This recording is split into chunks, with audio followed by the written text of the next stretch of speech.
Paseos por la Sierra, con Alberto Garín. Las ruinas de la ermita de Nuestra Señora de la Losa se encuentra ubicada en el término municipal del Espinar, en Segovia, casi lindando con el término municipal de Vegas de Matute.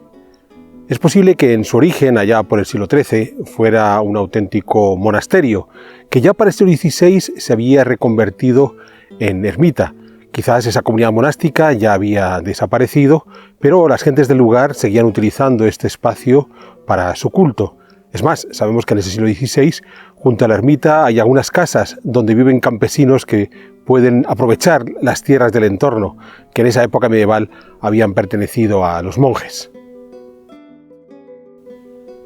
En esencia, lo que conservamos de la ermita es la cabecera de la iglesia,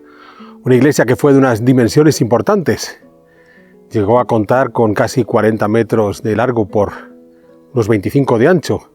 parecido, por ejemplo, más grande incluso, que las iglesias parroquiales de las cercanas localidades de Vegas de Matute u Otero de Herreros. En la actualidad, junto a las ruinas de la iglesia, encontramos una serie de habitaciones empleadas por los propietarios del lugar para guardar el ganado y guardar la paja de ese ganado. Es posible que alguna de estas construcciones ya correspondan a el momento en el que el templo, hoy en ruinas, fue utilizado en esa segunda etapa como ermita y pueda ser la casa del ermitaño, o incluso pudiera ser que alguna de ellas pertenezca a esa construcción monástica previa de época medieval.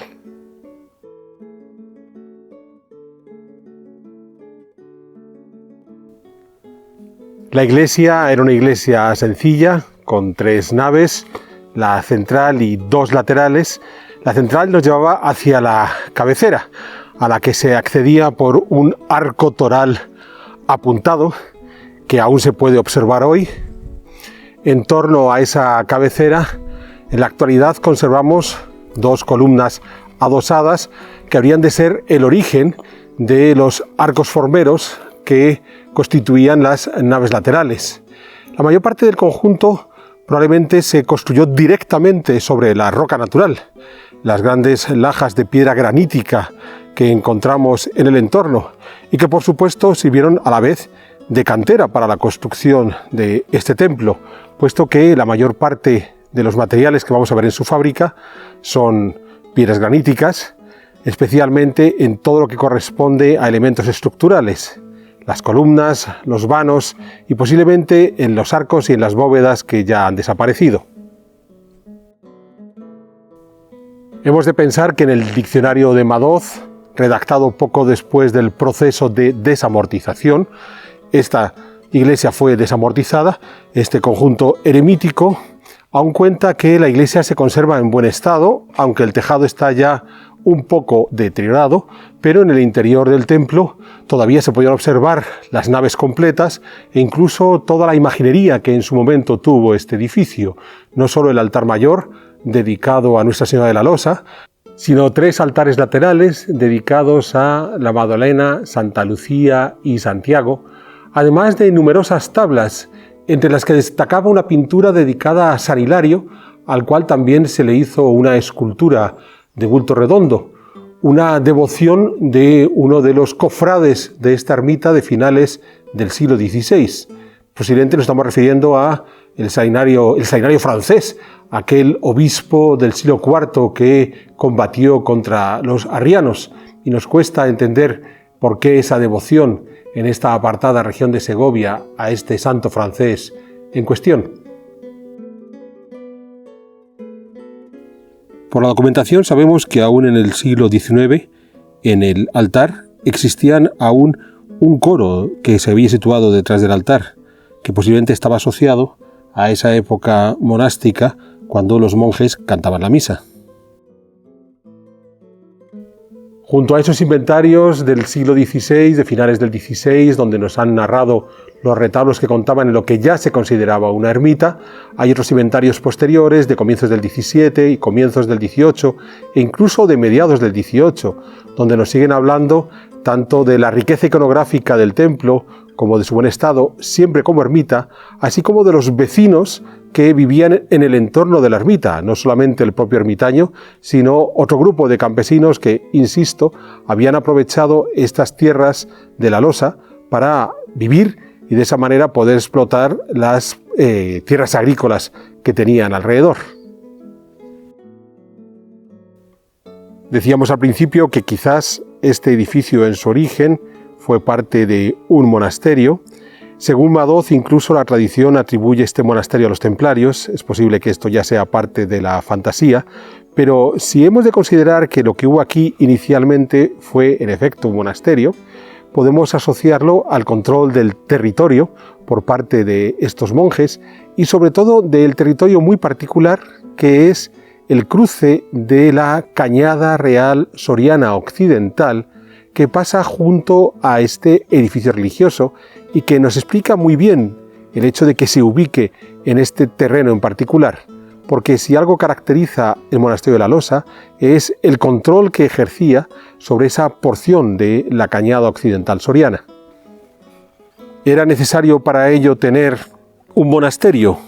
Bueno, es uno de los mecanismos que podemos hacer para ese control del territorio. En un espacio que estuviera relativamente despoblado, la manera más sencilla de poder articular inicialmente ese territorio era a través de una pequeña comunidad monástica que se encargaría no solamente de tener una vida retirada y de oración, sino también de poner en explotación las tierras, ya fueran directamente los monjes, ya buscando campesinos que, trabajando para ellos y bajo la tutela espiritual del monasterio, pudieran aprovechar ese territorio. En el momento que existía ese plus atractivo que suponía el paso de los rebaños de ovejas por la cañada, eso nos puede explicar por qué en un momento determinado se puede colocar aquí el monasterio, se convierte en un lugar no solamente atractivo por la explotación de la tierra alrededor, sino porque pueden aprovechar ese paso del ganado,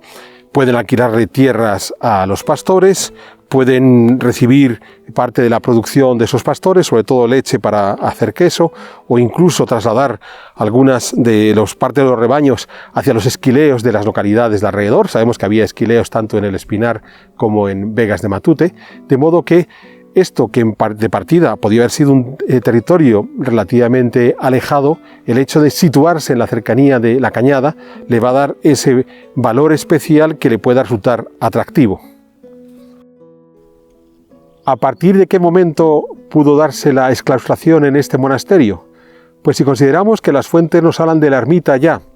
para comienzos del siglo XVI, esa exclaustración podía haberse dado fácilmente un siglo antes, en el siglo XV, finales del siglo XV, cuando este territorio ya se ha consolidado en toda su organización, cuando la comunidad de Ciudad y Tierra de Segovia ya está perfectamente asentada, ya tiene toda esa tierra que le pertenece claramente organizada, y en esa organización lo que consigue es situar bien a cada uno de los ayuntamientos a cargo de los terrenos que le correspondían, y en ese momento ya no es tan necesaria la presencia de una comunidad monástica que se haga cargo de estos sitios que inicialmente podían parecer abandonados. Entonces, lo que puede suceder sencillamente es que en ese momento vamos a tener la posibilidad de mantener el espacio de culto ya como ermita, pero sin ese añadido de una orden contemplativa, y desde ese momento la explotación de este territorio va a depender directamente de los ayuntamientos limítrofes, en especial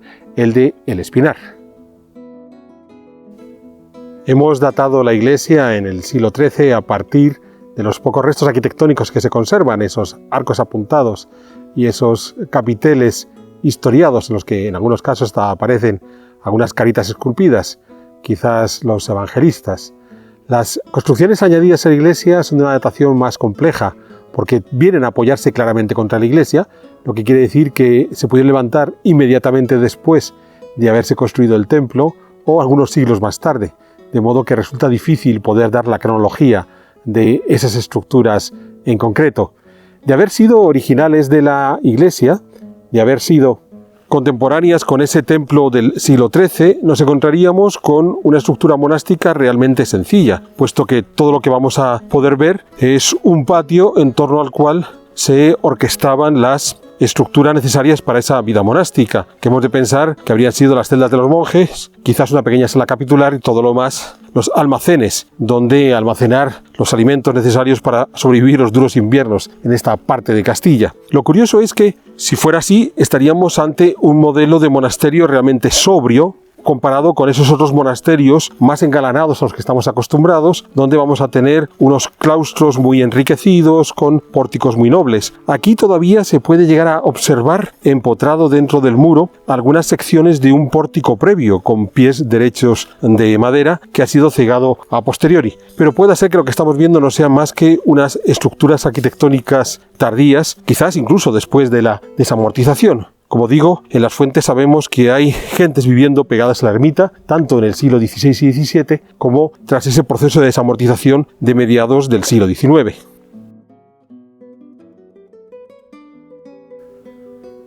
Por cierto, en las pocas referencias que hay sobre el monasterio de La Losa, se le define como una singular arquitectura románica de este siglo XIII, caracterizada por la construcción en granito.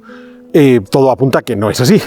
Que esté hecho en granito es natural, puesto que después de todo estamos en una zona claramente granítica. Acabamos de ver cómo la propia cimentación son esas grandes lajas de granito sobre las que se levantó el templo, pero es que además toda la estructura que estamos viendo es esencialmente ya de tradición gótica, si hacemos excepción de estas ventanas que podemos ver en la cabecera, pequeñas ventanas para iluminar el altar, donde además el constructor se preocupó en utilizar calizas para rematar los dinteles de las ventanas, mostrando que sabía muy bien cómo utilizar el material más adecuado para la pieza más compleja de toda la construcción. Pero más allá de eso, quitando que en efecto son prácticamente saeteras que van a iluminar el interior del altar, no tienen mayor relación con esa tradición arquitectónica previa. Aquí ya estaríamos claramente en ese mundo del siglo XIII. Esto hemos de ponerlo en relación con un proceso muy jugoso, porque hemos de tener en cuenta que las localidades del entorno, Las Vegas de Matute, Otero Herreros o el propio Espinar, en gran medida son localidades que van a surgir o se van a consolidar en estos momentos del siglo XIII. Es decir, estamos asistiendo a un proceso de repoblación de estas tierras. Hemos de considerar que habían sido arrebatadas al mundo islámico a finales del siglo XI, en los tiempos de Alfonso VI. Todo apunta a que hay un lentísimo proceso de ocupación del territorio durante el siglo XII, y es en el siglo XIII cuando por fin se consolidan las estructuras de ocupación del territorio, ya sea a través de pequeñas villas, estas localidades que acabo de mencionar, o a través de monasterios como pudieron ser este de La Losa, con lo que estaríamos ante un fenómeno muy interesante, que es el de esa repoblación, en principio tardía, de un territorio de la península ibérica, al sur del Duero, de la meseta norte, que en principio en nuestra mentalidad tenemos asociado siempre a esa gran repoblación que había efectuado Alfonso VI a finales del siglo XI, y que sin embargo vemos que fue un proceso mucho más lento del que de partida podíamos esperar.